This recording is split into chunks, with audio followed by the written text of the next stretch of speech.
담대한 투자 시간입니다. 시장 안에서 투자할 수 있는 방법은 참 다양해요. 우리가 몰라서 못하는 것도 많지 않을까 싶은데요. 그 가운데 아직까지는 많이 문은 열렸지만 또 생소하다고 느끼시는 분도 있고요. 어떤 상품이 또 어떤 것들이 나를 기다리고 있는지 모르실 것 같아서 오늘 이분과 함께 ETF 부분에 대한 좀 간지러웠던 부분을 시원하게 긁어보도록 할게요. 미래에셋자산운용의 ETF 운용부문 김민 본부장 나와주셨습니다. 어서 오십시오. 네, 안녕하십니까? 네, 오랜만에 뵙습니다. 네. 자, 일단 11월에 저희가 벌써 접어들었고요. 지난 10월 동안 개인 투자자들한테 가장 많이 사랑받았던, 매수세가 가장 많이 많았던 그런 ETF부터 정리를 좀 해주실까요? 네. 10월 달에 가장 개인분들한테 인기가 많았던 ETF들을 한번 1위부터 5위까지 한번 준비해봤습니다. 네. 첫 번째 ETF는 대표 지수인 코스피 200에 투자한 ETF인데요. 10월 달에만 한 900억 들어왔고요. 장이 굉장히 급격하게 오늘은 이제 반등을 하고 있지만 저번 주나 뭐 10월 달에 보시면 굉장히 많이 빠졌었거든요. 네. 2200대까지 빠지면서 대표 지수에 대한 관심이 개인분들도 많았던 것 같습니다. 그래서 900 매수가 들어왔고요. 또 두 번째도 똑같이 코스닥 150의 대표 지수죠. 코스닥 150 ETF에 한 420억 매수가 들어왔습니다.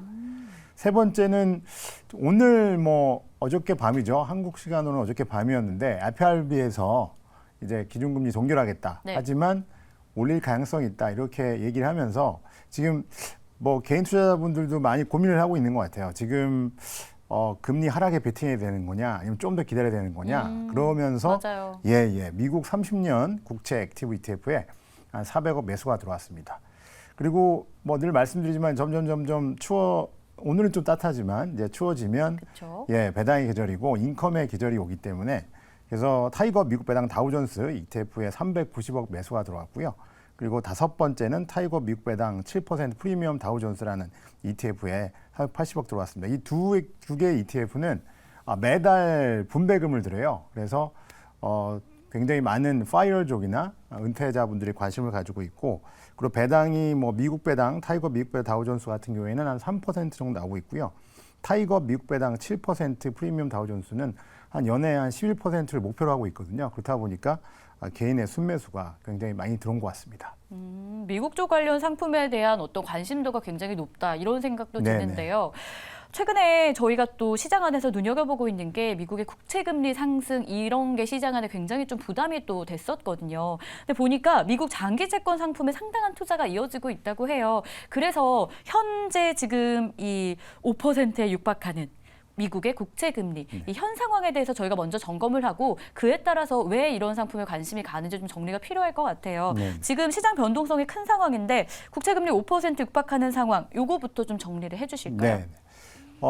일단은 지금 미국의 2분기 GDP가 2.1%였거든요. 네. 근데 3분기 GDP가 놀랍게도 4.9%가 나왔습니다. 그래서 중국보다 더 높게 GDP가 나왔거든요. 네. 그러니까 그만큼 미국 경제가 너무 양호하다. 한 6월 달만 해도 그 유가도 많이 빠지고 뭐 전쟁, 우크라이나의 전쟁도 소강 상태에 들어서면서 이제 시장에서는 뭐 기준금리를 더 올리지 않을 거다라는 이게 팽배했었거든요. 근데 이스라엘 하마스 전쟁이 터지고 유가가 지금 90%를 육박하면서 미국채 10년 뭐 아주 기준 지표 금리인데 지금 5%를 넘어서 또 누군가는 뭐 6%를 얘기하고 있는데 네. 이런 상황 속에서 많은 좀 혼란이 가중되고 있고 아까 말씀드린 대로 뭐 장기 채권에 관련된 관심이 증가하는 것 같습니다. 그러면 장기 채권에 투자가 증가하고 있다 하셨는데 채권금리 인하 방향으로 좀 많은 투자자들이 생각을 하고 있는 건가요? 그렇죠. 그래서 한국예탁원 자료를 제가 봤더니 네. 예탁원의 서학개미들이죠. 서학개미들이 이제 5개의 ETF 1위부터 5위까지를 제가 조사해 봤더니 그 5개 중에서 3개가 미국 장기 국채에 투자하는 그러니까 금리 하락에 베팅하는 ETF를 서학개미분들이 많이 사셨더라고요. 근데 1위는 또 보면 그 티커가 TMF라는 ETF인데 이게 그러니까 3배짜리예요, 레버리지가. 네. 그래서 아주 강하게 금리 하락에 베팅을 하는 거에 대해서 개인 투자자들, 특히 서학개미분들이 많은 관심을 보이는 것 같습니다. 그럼 현재는 구간이 좀 어때요? 손실 구간입니까? 아니면 수익을 좀 내고 있습니까? 좀 꽤 많은 손실이 일어날 것 같은데요. 네. 왜냐하면 말씀드린 대로 지금 유가가 90불을 향해 갈 것 같고 또 미국 같은 경우에는 지금 어떻게 보면 대리전을 치르고 있는 거잖아요. 네. 이제 러시아와 그러니까 우크라이나가 대리전을 치르고 있는 거고 지금 이스라엘이 어떻게 보면 미국이 대리전을 치르고 있는 건데 중동과 유럽에서 그것들을 충당하기 위해서는 국채를 많이 발행해야 되는데 당연히 국채를 많이 발행하게 되면 국채 금리가 튀겠죠. 기준금리도 같이 올라가고 그러면 특히나 장기 국채는 뭐 듀레이션이라고 해서 레버리지 효과가 더 크니까 그러니까 손실 구간에 들어갈 가능성이 크다.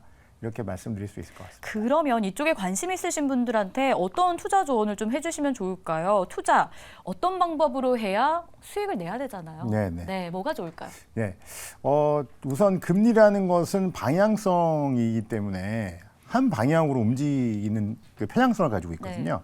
그래서 그것이 꺾이기 전에는 제가 보기에는 뭐 섣불리 들어가는 것보다는 좀 참고 기다리는 게 좋다 말씀드리고요.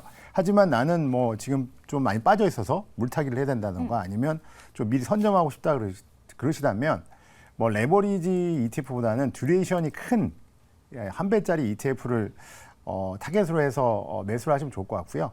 그래서 예를 들자면 타이거 국내 상장된 타이거 미국채 30년 스트립 액티브 ETF라든지 아니면 코덱스 미국채 울트라 30년 선물 ETF라든지 아니면 에이스 미국 30년 국채 ETF를 이용해서 들어가신다 그러면 아까 말씀드렸다시피 손실폭도 좀 줄이고 좀 미리 선점한 효과도 있을 수 있다. 이렇게 말씀드릴 수 있을 것 같습니다. 그러면 실제로 미국의 금리 인하가 또 이루어져야 될 거 아니에요. 네. 그거를 이 증권업계에서는 어느 정도 시기로 보고 있어요? 네, 말씀드린 대로 지금 현재는 아직도 올라가는 방향성을 가지고 있거든요. 네. FRB에서 정확한 시그널을 주기 전까지는 뭐 약간은 좀 참으시는 게 좋을 것 같고 그리고 저는 뭐 내년 초 정도 초중반에는 아마 이게 꺾이지 않을까라는 생각을 하고 있고요.